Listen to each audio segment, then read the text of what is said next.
Discoteca clandestina e balli proibiti fino oltre la mezzanotte in un bar di Loreggia. L'attività abusiva è stata scoperta dagli agenti della polizia locale che si sono infiltrati in incognito ad una festa a cui hanno partecipato oltre 200 persone, tutte giovanissime.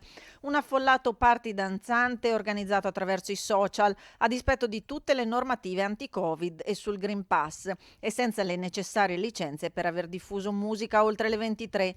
Sotto un'ampia tettoia era stata allestita la pista da ballo con tanto di console, luci stroboscopiche. La recinzione era stata oscurata in modo che dall'esterno non si potesse vedere nulla.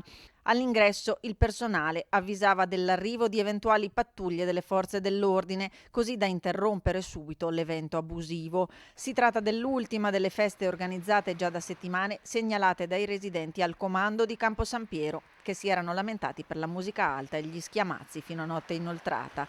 All'arrivo delle volanti, allertate dalla polizia locale, il titolare ha bloccato la festa, tentando di minimizzare sull'accaduto.